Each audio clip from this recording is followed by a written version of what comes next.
പുതിയ വീഡിയോയിലേക്ക് എല്ലാവർക്കും സ്വാഗതം. 2025 നടന്ന ഇന്ത്യ പാകിസ്ഥാൻ യുദ്ധത്തെക്കുറിച്ചുള്ള ഒരു ബ്രീഫ് ഡിസ്ക്രിപ്ഷനാണ് ഇന്ന് ഈ വീഡിയോയിൽ ഉൾപ്പെടുത്തിയിരിക്കുന്നത്. 2025 ഇന്ത്യയും പാകിസ്ഥാനും തമ്മിലുണ്ടായ യുദ്ധം ദക്ഷിണേന്ത്യയിലെ ജിയോ പൊളിറ്റിക്കൽ സ്ഥിതിഗതികൾക്ക് വലിയ ആഘാതം സൃഷ്ടിച്ച ഒരു സൈനിക സംഘർഷമായി മാറി. കാശ്മീർ മേഖലയിലെ അതിരൂക്ഷമായ സംഘർഷങ്ങളുടെയും അതിർത്തിയിലെ ആക്രമണങ്ങളുടെയും പശ്ചാത്തലത്തിലാണ് ഈ യുദ്ധം ആരംഭിച്ചത്.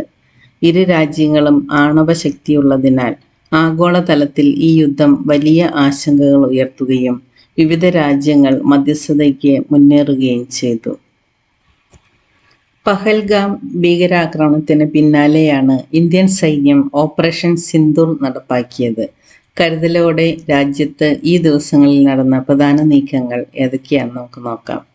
ഏപ്രിൽ 22 കാശ്മീരിലെ പഹൽഗാമിൽ ബൈസരൺ താഴ്വരയിൽ വിനോദസഞ്ചാരികൾക്ക് നേരെ തീവ്രവാദികൾ നടത്തിയ വെടിവയ്പിൽ ഒരു നേപ്പാൾ പൗരനുൾപ്പെടെ 26 പേർ കൊല്ലപ്പെട്ടു.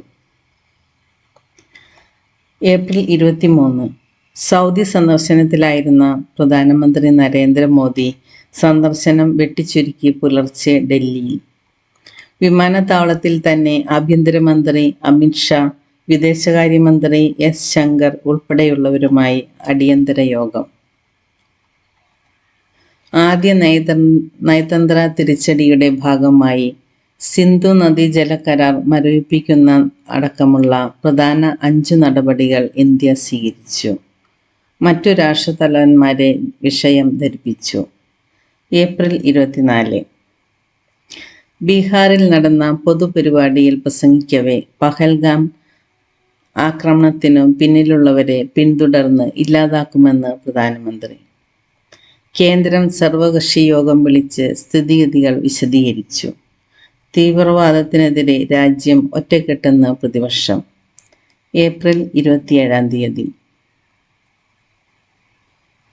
പഹൽഗാം ആക്രമണത്തിൻ്റെ അന്വേഷണ ചുമതല ദേശീയ അന്വേഷണ ഏജൻസി NIA ഔദ്യോഗികമായി ഏറ്റെടുത്തു.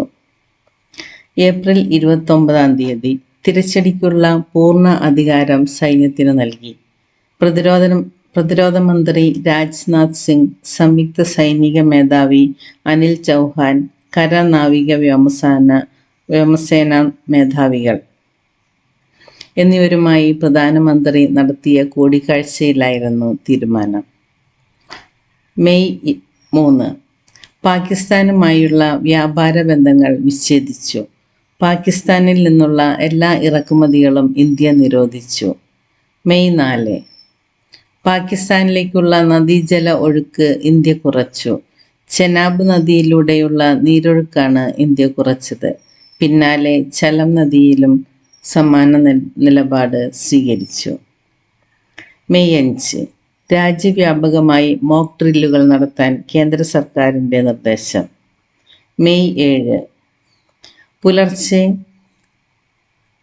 1:05 1:30 ഇടയിൽ പാകിസ്ഥാനിലെയും പാക് അധിനിവേശ കാശ്മീരിലെയും 9 ഭീകര കേന്ദ്രങ്ങൾക്ക് നേരെ ഇന്ത്യൻ സൈന്യത്തിൻ്റെ ആക്രമണം.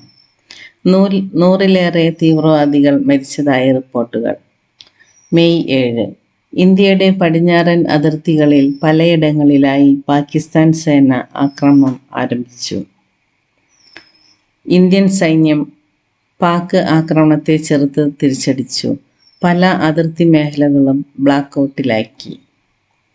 മെയ് 8 പാകിസ്ഥാൻ ആക്രമണം അഴിച്ചുവിട്ടതിന് പിന്നാലെ ലാഹോറിലെ പാകിസ്ഥാൻ്റെ വ്യോമ പ്രതിരോധ സംവിധാനം തകർത്തതായി വിദേശകാര്യ വക്താവിനോടൊപ്പം സൈന്യം നടത്തിയ വാർത്താസമ്മേളനത്തിൽ വ്യക്തമാക്കി.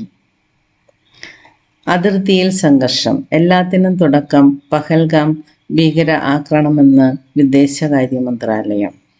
രാത്രി 8ഓടെ ഇന്ത്യയുടെ പടിഞ്ഞാറൻ അതിർത്തിയിൽ പലയിടങ്ങളിലായി 2ാം ദിവസവും പാകിസ്ഥാൻ ഡ്രോൺ ആക്രമണം നടത്തി. മെയ് 9 പാകിസ്ഥാൻ ജനവാസ മേഖലയിൽ ആക്രമണം നടത്തിയെന്നും ഇന്ത്യൻ വ്യോമത്താവളങ്ങൾക്കു നേരെ വന്ന ആക്രമണം സൈന്യം തകർത്തതായും വാർത്താസമ്മേളനത്തിൽ വ്യക്തമാക്കി. പാകിസ്ഥാൻ ഡ്രോൺ ആക്രമണം രാത്രിയിൽ തുടർന്നു.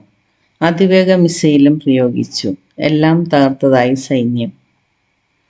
മെയ് 10 വൈകുന്നേരം 5 മുതൽ ഇരു രാജ്യങ്ങളും വെടിനിർത്തൽ അംഗീകരിച്ചതായി വിദേശകാര്യ മന്ത്രാലയം വാർത്താസമ്മേളനത്തിൽ വ്യക്തമാക്കി. ഇതോടെ ഈ വീഡിയോ ഞാനിവിടെ വൈൻഡപ്പ് ചെയ്യുകയാണ്. കൂടുതൽ വിശേഷങ്ങളുമായിട്ട് വീണ്ടും വേഗം തന്നെ കാണാം.